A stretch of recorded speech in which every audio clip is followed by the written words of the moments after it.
수많은 고대 신화나 설화 속에는 하나님께서 인간을 창조하신 것처럼 신들이 인간을 창조한 이야기가 나옵니다.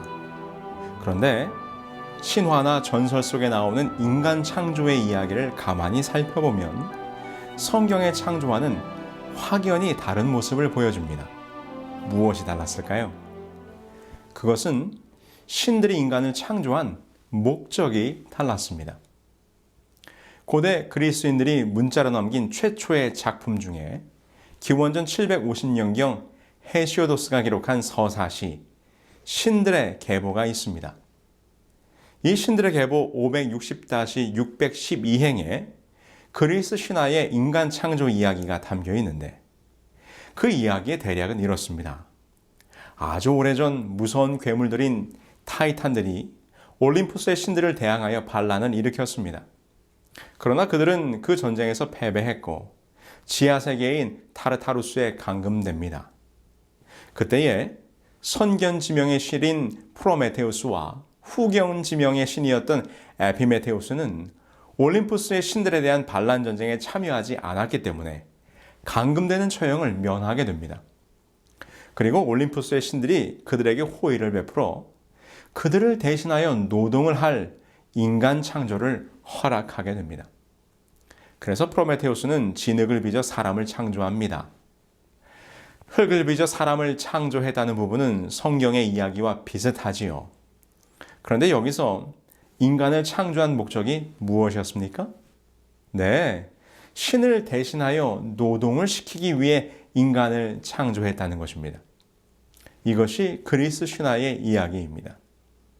그럼 고대 근동의 신화 속 인간 창조 이야기는 어떨까요? 인간 창조에 관한 이야기로는 가장 대표적으로 1849년 오스틴 헨리 리아드가 발견한 에노마 엘리시를 들 수 있습니다.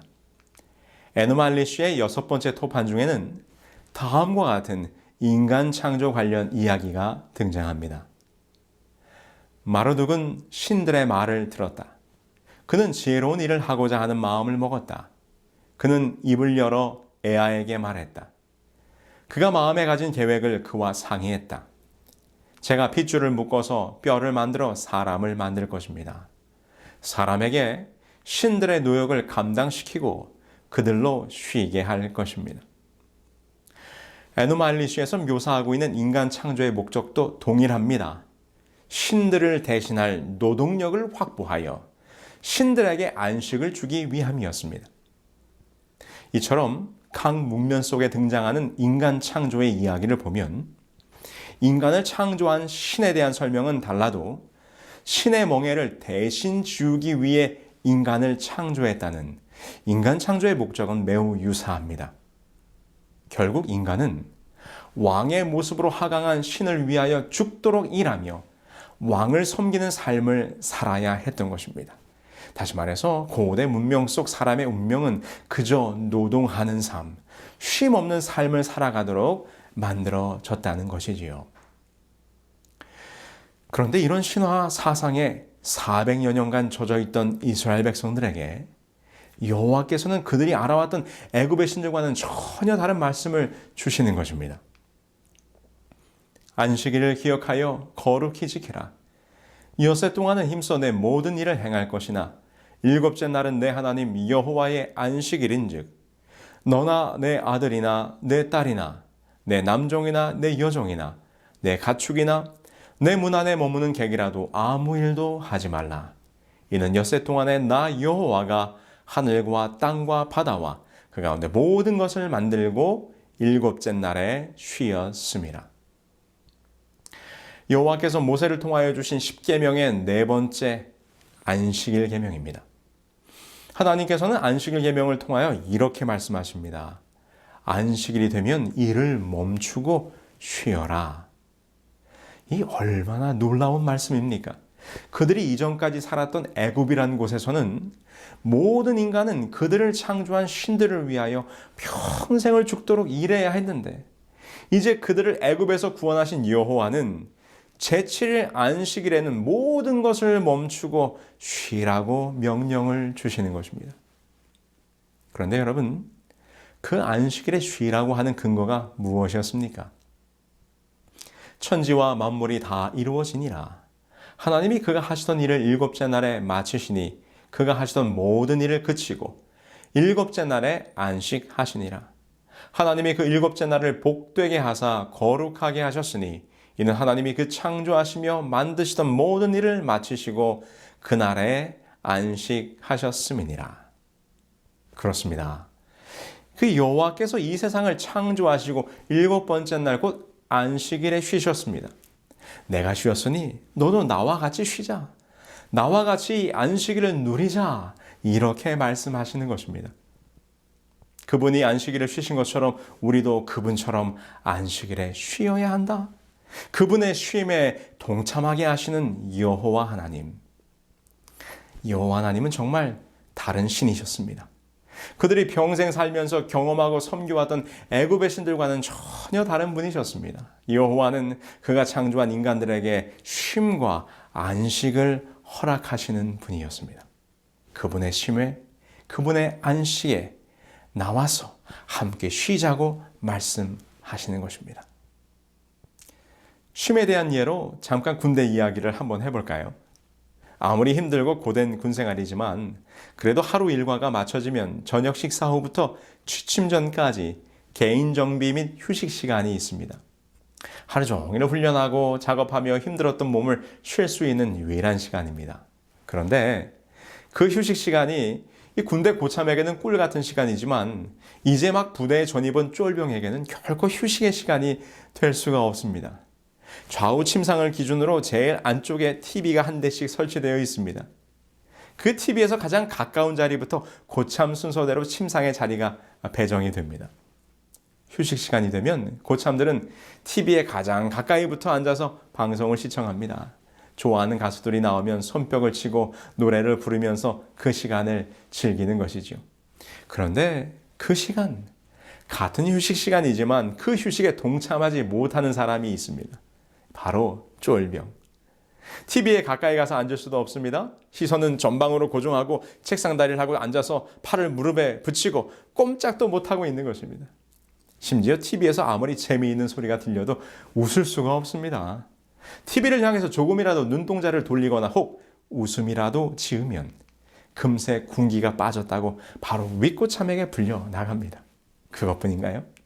저녁 점호 시간이 되기 전에 침상을 닦고 바닥을 쓸고 고참들의 전투화를 닦고 관물대까지 깨끗하게 정리를 해 주어야 합니다. 간혹 TV를 보던 고참 중에 어떤 이가 야, 너도 이리 와서 TV 좀 봐. 뭐 그렇게 각 잡고 있냐 하면서 쉬라고 말해도 절대로 결코 쉴 수가 없습니다. 군대에서의 저녁 휴식 시간은 고참에게는 꿀 같은 시간이지만 쫄병에게는 결코 쉴 수 없는 고역의 시간인 것입니다. 쫄병은 고참들의 휴식에 동참할 수가 없습니다. 나중에 고참이 되어서야 휴식을 누릴 수 있는 짬밥이 되는 것이지요. 이와 같이 고대 사회에서는 왕이나 귀족 같은 특수한 신분에 있는 자들만이 안식할 수 있었습니다. 노예들은 그들의 안식을 위해서 절대로 결코 쉴 수가 없었습니다. 그런데 지금 여호와는 모세를 통하여 그렇지 않다고 말씀해주고 있는 것입니다. 왕이나 신만이 누릴 수 있었던 그 안식이 이제 모든 백성의 것이라는 것입니다. 여호와를 쉬게 하기 위한 노동하는 존재로서가 아니라 여호와의 안식을 같이 누리는 존재로서 인간을 창조하셨습니다. 그래서 안식일은 여호와의 안식에 동참하는 것이고 여호와의 창조와 완성의 기쁨을 함께 누리는 날입니다. 안식일 계명 속에 나타난 여호와 하나님의 모습은 이 세상의 우상들과는 달랐습니다. 당신이 창조한 인간들을 얼마나 사랑하시는지, 우리를 얼마나 아끼고 살피시는지 와서 좀 쉬어라. 얼마나 힘들었니? 이제 와서 나의 안식에 함께 하자꾸나라고 우리를 초청하십니다. 여러분, 이것이 안식일의 의미이고 안식일 속에 나타난 우리 여호와 하나님의 모습입니다. 그런데 오늘날 대부분의 기독교인들은 이 안식일이란 말을 매우 부담스럽게 느끼고 있습니다. 많은 그리스도인들에게 익숙치 않은 날입니다. 왜냐하면 가톨릭을 포함해서 대부분의 기독교인들이 안식일이 아니라 주일을 지키고 있기 때문입니다. 여러분, 안식일과 주일은 무엇이 다를까요? 왜 오늘날 안식일과 주일에 서로 다른 예배일이 생겨나게 되었을까요? 저는 오늘 성경이 말하는 진정한 안식일, 하나님께서 우리를 위하여 주신 참된 쉼의 날, 그 참 안식일은 언제인가에 대하여 몇 가지 질문을 통해 함께 나누려고 합니다.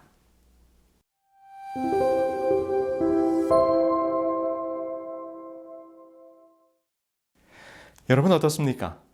안식일이 정녕 유대인들에게만 주어진 날일까요? 출애굽기 20장 8절에 보면 안식일을 기억하여 거룩하게 지키라는 계명을 주셨습니다. 이는 분명 시내산에서 이스라엘 백성들에게 선포된 말씀이죠. 하나님께서는 오랜 세월 이방에서 사는 동안 그들이 잊고 살았던 여호와의 존재와 그분이 어떠한 분이신가를 가르치셨습니다. 그리고 그들에게 언약으로 십계명을 주셨습니다. 십계명에서 보듯이 여호와께서는 안식일을 기억하여 지켜야 될 날로서 그의 백성들에게 주신 것임을 분명히 보게 됩니다. 이후에 구약의 모든 이스라엘 역사를 살펴보면 그들은 안식일을 지켜왔습니다. 그러나 우리가 오해하지 말아야 할 것은 십계명이 시내산에서 주어졌기 때문에 시내산 이전의 시대에는 십계명이 없었다고 생각하는 것입니다. 그러나 그렇지 않습니다. 십계명은 오랜 이방에서의 삶을 통하여 그들이 잊어버렸던 하나님과의 언약과 말씀을 다시금 새롭게 하시고자 돌판에 기록하여 주신 것입니다. 그러나 십계명에 기록된 10가지 계명은 시내산 이전부터 있었던 것입니다. 왜 요셉이 보디발의 아내를 범하지 않았습니까? 그것은 이미 그들의 마음속에 간음하지 말라 하나님의 계명이 있었기 때문이지요. 물론 안식일도 마찬가지입니다. 창세기 2장 1절로 3절을 보실까요? 천지와 만물이 다 이루니라. 하나님의 지으시던 일이 일곱째 날이 이를 때에 마치니 그 지으시던 일이 다함으로 일곱째 날에 안식하시니라. 하나님 일곱째 날을 복주사 거룩하게 하셨으니 이는 하나님이 그 창조하시며 만드시던 모든 일을 마치시고 이 날에 안식하셨음이더라. 안식일은 태초에 이 세상을 만드신 창조의 기념일로서 이미 인류의 조상에게 주어진 날이었습니다. 그러므로 안식일은 유대인들만을 위한 날이 아니라 모든 인류를 위하여 주신 하나님의 참된 쉼의 날인 것입니다.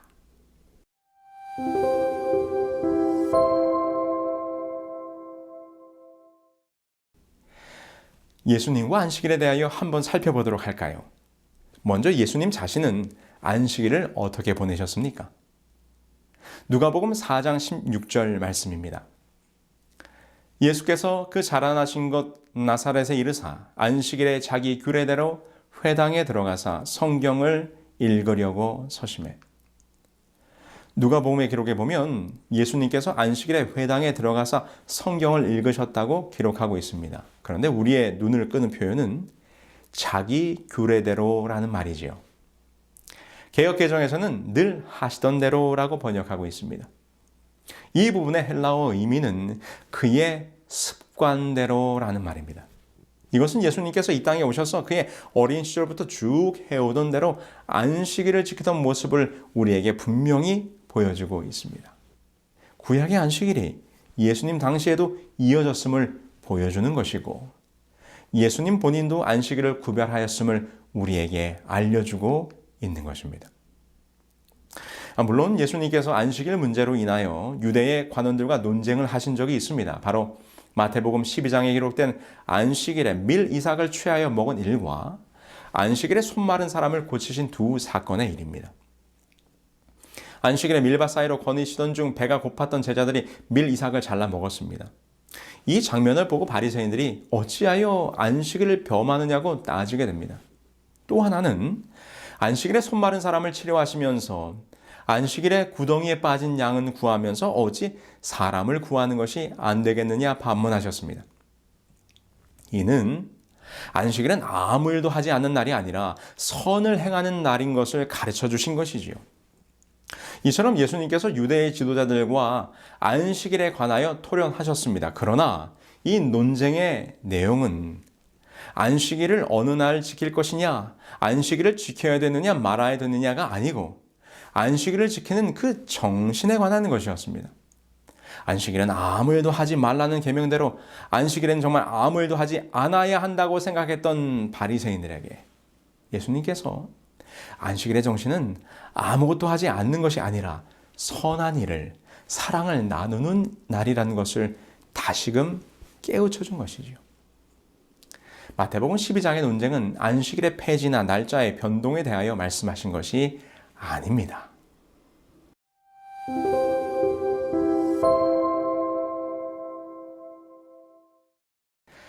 안식일과 주일에 대한 문제를 생각할 때 가장 많이 듣게 되는 질문이자 안식일이 주일로 변경되었음을 이야기하시는 분들의 설명이기도 합니다.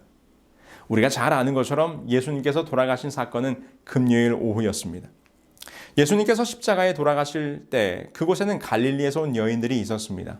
금요일 저녁 안식일이 되기 전에 예수님의 시체는 아리마대 요셉에 의해 무덤에 넣어졌고 그 이후에 그 여인들의 행동에 대해서 성경은 이렇게 기록합니다. 이날은 예비일이요 안식일이 거의 되었더라. 갈릴리에서 예수와 함께 온 여자들이 뒤를 쫓아 그 무덤과 그 시체를 어떻게 둔 것을 보고 돌아가 향품과 향유를 예비하더라. 계명을 쫓아 안식일에 쉬더라. 우리는 이 구절을 통하여 예수님의 죽으심이 금요일, 그리고 예수님께서 무덤에 계시던 안식일이 오늘날 토요일인 것을 분명하게 확인할 수 있습니다. 네, 그렇습니다. 그리고 나서 사도 요한은 그의 복음서에 이렇게 기록합니다. 안식 후 첫날 이른 아침, 아직 어두울 때에 막달라 마리아가 무덤에 와서 돌이 무덤에서 옮겨간 것을 보고, 이 장면은 마리아가 예수님의 부활을 목격하는 장면의 기록입니다. 이곳에 분명히 그날이 언제인지를 언급하고 있는데 안식 후 첫날 이른 아침이라고 기록합니다. 당연히 예수님은 일요일에 부활하셨기 때문에 안식 후 첫날이 일요일이라면 당시의 안식일은 오늘날의 토요일인 것이 다시 한번 확인이 됩니다. 여기서 우리가 더 주목해야 할 사실은 요한복음에 기록된 시기입니다. 요한복음은 예수님의 부활 사건이 있은 후 약 60년이 지난 다음인 1세기 말에 가서야 기록이 되었습니다. 만약 예수님의 부활 이후에 안식일을 지키던 것이 주님의 부활을 기념하여 일요일, 곧 주일로 변경되었다면 요한은 예수님의 부활의 사건을 안식 후 첫날이라고 표현하지 않았을 것입니다. 그는 여전히 안식 후 첫날이라는 표현을 사용하고 있는 것이죠. 우리는 요한의 기록을 통해서 볼 때 예수님의 죽으심과 부활 이후에도 초대교회는 여전히 안식일의 개념을 그대로 가지고 있었다는 것을, 부활의 날을 주일이라고 표현하지 않았다는 것을 알 수 있는 것이지요. 이 말은 예수님 부활 이후에 초대교회와 사도들은 여전히 안식일을 지키고 있었고 안식일 사상을 가지고 있었다는 것입니다. 그럼 초대교회 당시의 안식일 준수에 대한 성경의 기록을 잠깐 살펴보실까요? 예수님의 부활 승천 이후에 초대교회의 역사가 기록되어 있는 사도행전에는 사도들이 여전히 안식일을 지켰다는 기록이 여러 곳에 나오고 있습니다. 저희는 버가로부터 지나 비시디의 안디옥에 이르러 안식일에 회당에 들어가 앉으니라. 이 장면은 사도 바울이 안디옥에 이르러 안식일의 말씀을 증거했다는 기록입니다. 그러자 그들이 감동하여 다음 안식일에도 해달라고 요청을 합니다. 저희가 나아갈새 사람들이 청하되 다음 안식일에도 이 말씀을 하라 하더라. 그 다음 안식일에는 온 성이 거의 다 하나님의 말씀을 듣고자 하여 모이니. 사도 바울이 안식일마다 회당에서 말씀을 강론했음이 분명합니다. 안식일마다 바울이 회당에서 강론하고 유대인과 헬라인을 권면하니라. 이는 사도 바울 자신의 신앙생활 속에서도 분명히 나타납니다. 바울이 자기의 규례대로 저에게로 들어가서 새 안식일에 성경을 가지고 강론하며, 이곳에서 자기의 규례대로라는 표현이 나옵니다. 예수님께서 자기의 규례대로 늘 하시던 대로 안식일을 구별하셨던 것처럼 바울도 그러했다는 것입니다. 어떤 분들은 사도 바울이 안식일의 회당에 들어간 것은 유대인들에게 전도하기 위한 것이라고 말하실 수도 있을 것입니다. 그러나 사도 바울은 회당이 없는 곳에서도 안식일에 예배드릴 곳을 찾았다는 것을 아셔야 합니다. 안식일에 우리가 기도처가 있는가 하여 문 밖 강가에 나가 거기 앉아서 모인 여자들에게 말하더니, 이 장면은 바울이 빌립보에 도착했을 때의 기록으로 안식일이 된 것입니다. 그래서 그들은 안식일 예배를 위한 장소를 찾게 되었으나 그곳에는 회당이 없었습니다. 그러자 강가의 한적한 곳으로 나아가 안식일 예배를 드리는 장면인 것입니다. 예수님의 부활 이후에도 초대교회가 안식일을 준수하였음이 분명합니다. 이것은 예수님의 예언의 말씀을 통해서도 다시 한번 확인이 됩니다. 그날에는 아이벤 자들과 젖먹이는 자들에게 화가 있으리로다. 너희의 도망하는 일이 겨울에나 안식일이 되지 않도록 기도하라. 예수님께서는 서기 70년경에 이루어질 예루살렘의 멸망을 내다보시면서 안식일에 도망하지 않도록 기도하라고 권면하셨습니다. 이것은 그분의 부활 이후에도 안식일 준수를 지극히 당연한 일로 생각하셨다는 것입니다. 이렇듯 성경은 창세로부터 사도시대까지 한결같이 오직 안식일만이 구별하여 거룩히 지켜질 날로서 언급되어지고 있는 것입니다. 성경 그 어디에도 주일이라거나 일요일 준수에 대하여 기록하고 있지 않습니다. 오히려 굳이 주일, 곧 주님의 날이 언제인가를 생각해 본다면 성경은 이렇게 기록하고 있습니다. 인자는 안식일의 주인이니라.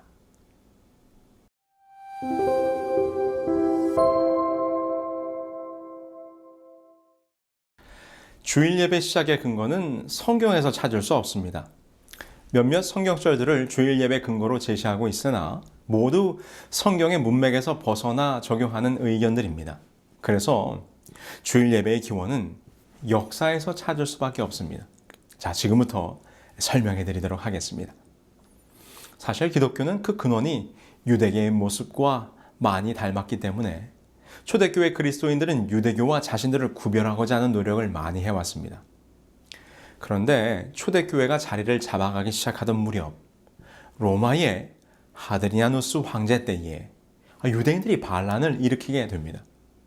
원래 하드리아누스는 화친 정책을 통해 유대인들을 잘 대해주었고 AD 70년에 무너진 성전 재건까지 약속했었기 때문에 이 유대인들과의 관계가 아주 좋았습니다. 그러나 황제가 약속했던 성전 재건 약속을 지키지 않자 이에 배신감을 느낀 유대인들이 큰 반란을 일으키게 되었던 것이죠. 이때 유대인들에 대한 대대적인 학살이 자행되면서 유대인들을 핍박하기 위한 다음의 3가지 금지령이 내려지게 됩니다. 첫 번째, 토라, 모세오경의 사용 금지. 두 번째, 할례 금지. 세 번째, 안식일 예배 금지. 그리고 이 3가지 금지령을 어기면 사형으로 다스렸습니다. 그런데 이 금지령 때문에 초대교회가 덩달아 피해를 보게 됩니다. 왜냐하면 당시 로마 제국의 위정자들의 눈에 기독교는 유대교의 한 분파로밖에는 인식되지 않았기 때문입니다. 그 이유는 이러했습니다. 첫 번째, 유대인들이 신봉하는 같은 하나님을 믿는다는 점. 두 번째, 두 부류가 모두 구약 성경을 사용하고 있다는 점. 세 번째, 모두가 안식일을 지키고 있다는 점이었습니다.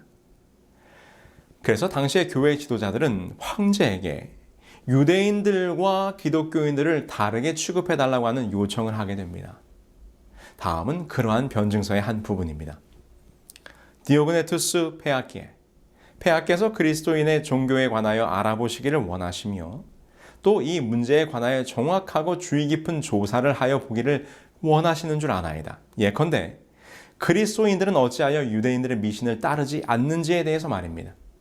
그리스도인들은 하나님을 유대인이 경배하는 듯한 그 같은 형식으로 섬기지 않습니다.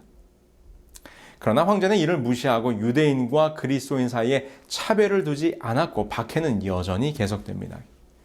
결국 교부들은 유대인들과의 차별화와 로마의 이교도들과의 동질화를 고려하지 않을 수 없었고 이를 위해서 구약의 하나님 대신 신약의 하나님을 강조하였으며 이교도와의 동질화를 위한 명목으로 안식일 대신 당시에 태양신을 섬기는 이교도들의 예배일인 일요일 예배가 서서히 교회 안에 들어오게 된 것입니다.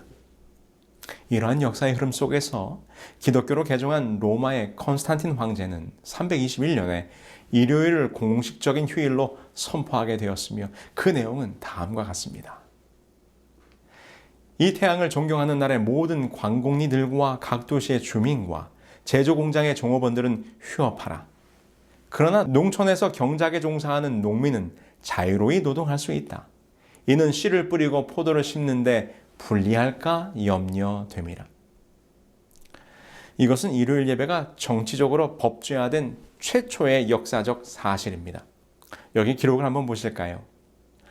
유세비우스에 의하면 일요일을 합당하게 준수하도록 하는 법을 최초로 제정한 사람은 컨스탄티누스인데 그는 전 로마 제국에 일요일을 규칙적으로 경축하라고 명령하였다. 이 법령은 그리스도교 역사의 새로운 장을 여는 중요한 기점이 되었습니다. 이 법령을 통해서 컨스탄틴 황제는 제국 내의 2대 종파, 즉 태양신을 숭배하는 이교도들과 또 다른 태양이신 그리스도를 숭배하는 기독교도들을 일요일로 묶어서 단일 종교로 융합해 보려는 야심적인 종교 정책을 시도했던 것입니다.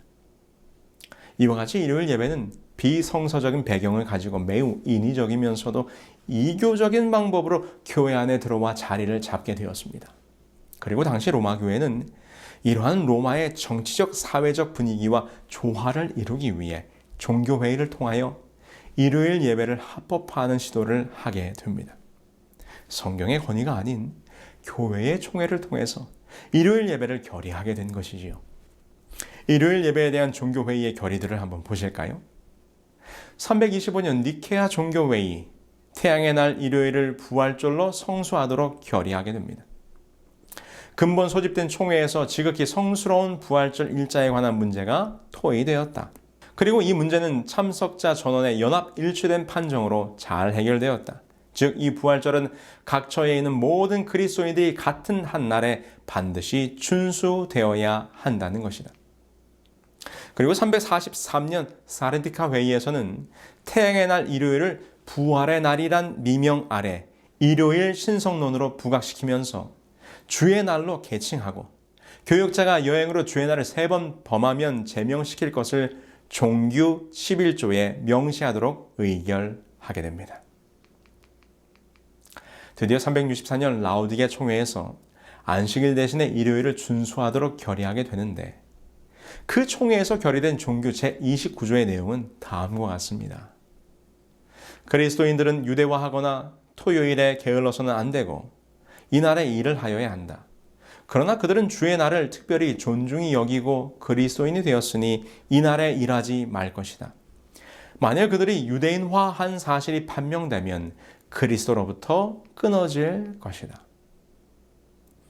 이성과 같은 사실들은 1910년 1월 25일 교황 피우스 10세로부터 사도적인 축복을 받은 회심자를 위한 가톨릭 교리 문답서에서 아래와 같이 확인되고 있습니다.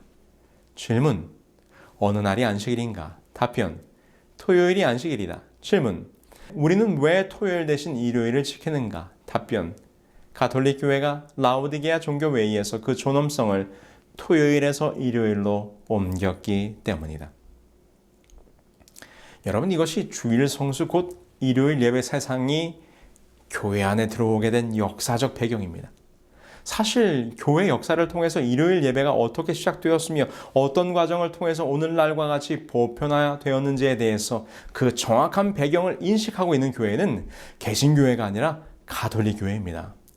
개신교회는 오직 성경으로라는 정신을 가지고 출발하였기 때문에 일요일 예배에 대한 근거를 성경에서 찾으려고 무리한 시도를 하고는 있지만 성서적으로는 일요일 예배 근거를 찾을 수 없는 것이 현실입니다. 그러나 가톨릭 교회는 성경보다는 교회의 전통을 더 중시하기 때문에 성경에 근거 없는 일요일 예배에 대하여 교회의 전통을 근거로 매우 떳떳한 입장을 내세우고 있는 것이지요. 가톨릭 교회에서 개신교회를 향하여 직설적으로 증언하는 다음의 내용을 보면 분명히 주일 예배는 비성서적임을 확인할 수 있습니다. 만약 당신이 성경만을 따른다면 당신은 토요일 안식일을 지켜야 할 책임이 있다. 왜냐하면 그날이야말로 하나님께서 거룩히 지켜지도록 전능하신 하나님께서 특별히 지시하셨기 때문이다. 비가톨릭 신자들은 1800년간 일요일을 지킴으로써 성경의 제도가 아닌 가톨릭 교회의 전통을 실천하고 있는 것이다. 성경만을 신앙의 유일한 지침으로 주장하고 있는 개신교회는 일요일 준수에 대한 아무런 포증이 없다. 주일을 거룩하게 지킬 의무의 예를 들어보자. 이는 물론 신자의 가장 중대한 의무의 하나이지만 성서에는 그에 대한 명백한 구절을 하나도 찾아볼 수 없다. 성서의 안식일은 토요일이지 일요일이 아니다. 교회 역사가인 네안더도 이렇게 이야기합니다. 일요일을 축일로 삼은 것은 다른 모든 축제일의 경우처럼 단지 인간이 제정한 것이다. 안식일 예명을 일요일로 변경하는 명령을 내리고자 하는 의도가 사도들에게나 초대교회에 전혀 없었다. 그렇습니다. 지금까지 우리가 살펴본 것처럼 주일 예배, 곧 일요일 준수에 대해서는 성경의 어떠한 근거도 찾을 수가 없습니다. 그것은 기독교의 지나온 역사 속에서 신앙의 환경과 시대가 바뀌면서 타협해온 역사의 산물임을 우리는 분명히 깨달아야 하는 것입니다. 그렇다면 어떻게, 왜 이런 일이 일어나게 되었습니까? 그것은 우리로 하여금 다시 다니엘서의 예언으로 돌아가게 합니다. 다니엘서 7장 25절 그리고 8장 12절입니다. 그가 또 때와 법을 변개코자 할 것이며 그것이 또 진리를 땅에 던지며 자애로 행하여 형통하였더라.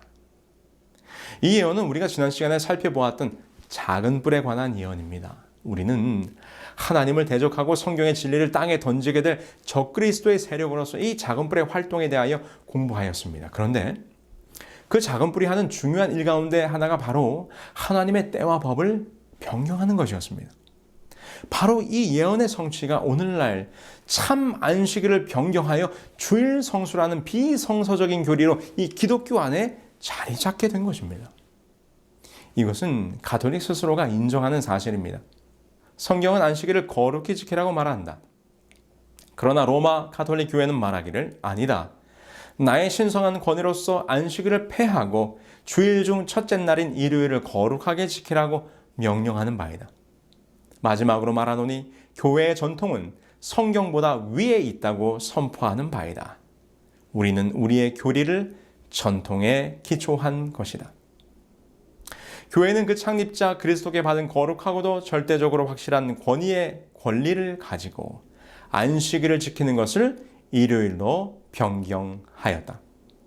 가톨릭 교회는 안식일을 일주일 중 일곱째 날인 토요일에서 첫째 날인 일요일로 변경한 후 십계명의 셋째 계명을 고쳐 일요일을 주일로 지키라고 하였다. 제가 앤드루스 대학 세미나리에서 공부할 때 일입니다. 먼 타국에 와서 유학 생활을 한다고 하는 것이 결코 만만치 않은 삶의 도전인 것은 경험해 보신 분들은 다 아실 것입니다.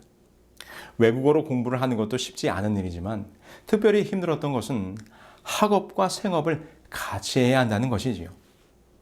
당시에 유학 오신 모든 목사님들이 공부를 하면서 시간을 쪼개어 학교에서 일을 하였습니다. 저도 마찬가지로 학교에서 일을 했는데 저는 카페테리아에서 일을 하게 되었습니다. 카페테리아에서 할 수 있는 모든 일들은 다 하였습니다. 부엌에서 요리도 하고 홀에 나가서 테이블을 닦고 청소하는 일, 그리고 저녁 시간에는 워싱룸에 들어가서 설거지를 하였습니다. 그러던 어느 날, 그날은 수요일이었고 제가 배정받은 시간은 저녁 8시부터 밤 10시까지 설거지를 하는 것이었습니다. 학생들이 저녁을 먹고 남긴 그릇들을 닦는 것이지요. 물론 그 많은 그릇들을 손으로 닦지는 않습니다. 남은 음식물과 쓰레기들을 정리한 후에 접시를 커다란 기계에 집어넣으면 그곳에서 세척이 되어서 나오는 것입니다. 그런데 한참 잘 돌아가던 기계가 멈춰 섰습니다. 확인을 해보니 그릇을 닦는 세제가 다 떨어진 것이었습니다. 그러나 늘 있는 일이었기에 저는 늘 하던 대로 세제를 찾으러 자재 창고로 들어갔습니다. 그런데 창고를 이리저리 아무리 찾아도 식기세척용 세제가 없는 것입니다. 그래서 식당 매니저를 찾아갔습니다. 그리고 상황을 설명했지요. 그러자 그 매니저가 본인이 찾아보겠다고 하더니 결국은 재고가 없다면서 기계를 돌리지 말고 손으로 그릇을 다 설거지하라는 것입니다. 어떡합니까?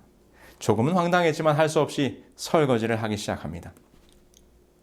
그런데 아무리 해도 산더미처럼 쌓여있는 접시들이 줄지를 않는 것입니다. 시간은 점점 지나서 밤 12시가 다 되어 가는데 제 마음속에 짜증이 좀 나기 시작했습니다. 매니저란 사람이 미리미리 물품을 준비해 둬야지 그 세제가 하나 없어서 이 고생을 하는가? 화가 조금 난 저는 다시 창고로 들어갔습니다. 그런데 그 창고에는 기계용 세제가 아닌 매뉴얼용 세제가 남아 있었습니다. 매뉴얼용은 기계에 넣어 사용하는 것이 아니고 손으로 세척할 때 사용하는 세제였습니다. 그런데 보니까 그 모양이 기계용과 똑같이 생긴 것입니다. 여러분께서 지금 그림을 보고 있는 것처럼 말입니다. 색깔이 서로 조금 다를 뿐 모양은 똑같이 생겼어요. 그래서 제가 그 매뉴얼용 세제를 가지고 왔습니다. 그런데 그때 아프리카에서 온 한 목사님과 제가 같이 일을 하고 있었는데 그 목사님께서 이것은 기계에 넣으면 안 된다고 하시면서 말리시더라고요. 그러나 제가 고집을 펴서 괜찮다고 내가 책임지겠다고 하고는 그 세제를 집어넣었습니다. 제가 생각한 대로 그 기계의 모양이 딱 맞아 떨어졌습니다. 그리고는 기계를 작동시켰습니다. 그러자 얼마나 잘 돌아가는지 제가 의기양양해서 이제 빨리 일을 끝내고 하자고 하면서 접시들을 기계에 집어넣기 시작합니다. 그런데 잠시 후에 일이 벌어졌습니다. 무슨 일일까요? 아마도 세제에 대해서 아시는 분이라면 금방 눈치채셨을 것입니다. 한동안 잘 돌아가는 것 같았던 기계에 온 사방에서 무수히 많은 비누 거품들이 쏟아져 나오기 시작했습니다. 감당할 수 없는 거품들이 기계 곳곳에서 솟아나오는데 덜컥 겁이 났습니다. 함께 일하시던 목사님이 매니저를 불러왔습니다. 그리고 달려온 매니저가 저에게 무슨 일이냐고 물었습니다. 그래서 제가 자초지종을 이야기했습니다. 그랬더니 그 사람이 앞으로는 절대로 이런 일이 없도록 하라면서 기계의 덮개를 다 분해하고 속에 들어찬 비누 거품들을 다 청소하라는 것입니다. 왜 이렇게 되었습니까? 기계용 세제와 매뉴얼용 세제는 모양은 같지만 그 농도가 달랐던 것입니다. 여러분, 바로 이것입니다. 안식일과 일요일 예배가 그 모양은 비슷할지 모릅니다. 그러나 그 속에 담겨진 의미는 전혀 다릅니다. 오늘 하나님께서 우리에게 말씀하십니다. 안식일을 기억하여 거룩히 지키라. 내가 너를 구별하여 축복한 이날, 이 참된 안식일, 이 진정한 쉼의 날에 나와 함께 하자고 초청하십니다. 그런데 오늘날 많은 그리스도인들이 성경에 근거하지 아니한 기독교의 변질된 역사 속에서 등장한 일요일 예배를 준수하고 있습니다. 여러분, 우리는 깨달아야 합니다. 아무리 모양이 비슷해도 아닌 것은 아닌 것입니다. 하나님께서 우리에게 주신 참 안식일을 바꿀 수 없는 것입니다. 참된 쉼의 날, 안식일, 우리가 잃어버렸던 이 참 안식일을 회복해야 하지 않겠습니까? 이 세상의 신들과는 달리 나와 함께 쉬자, 나의 안식으로 들어오라고 초청하시는 우리 주님의 사랑과 은혜가 바로 이 안식일 속에 담겨져 있는 것입니다. 주께서는 오늘 우리를 초청하십니다. 수고하고 무거운 짐진 자들아, 다 내게로 오라. 내가 너희를 쉬게 하리라. 오늘 이 시간 진리 안에서 참된 쉼을 발견하시는 여러분 모두가 되길 바라면서 말씀을 마치겠습니다. 그들은 모두 주가 필요해. 모두 알게 되리 사랑의 주님.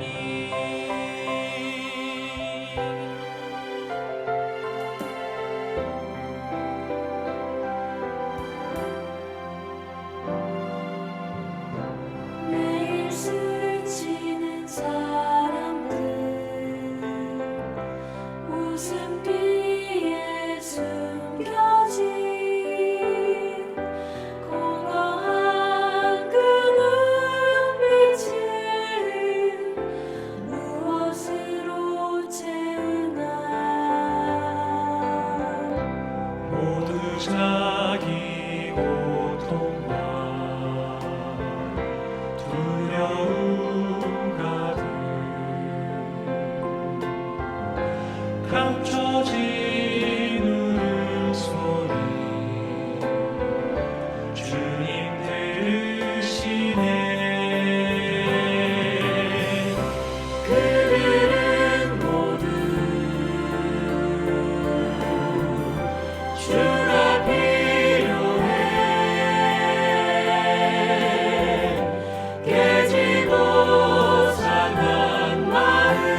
하늘에 계신 저희들의 아버지 하나님, 우리들을 창조하시고 우리들에게 참된 쉼을 허락하기 위하여 마련하신 참 안식일이 어느 날인지를 분명히 깨닫게 해주셨으니 감사합니다.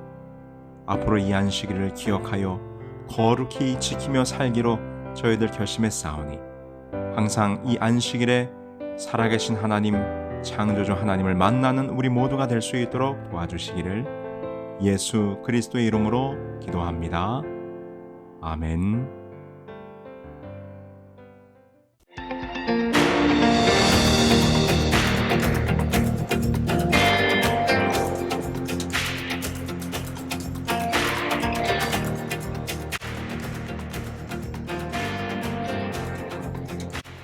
오늘 말씀은 잘 들으셨나요?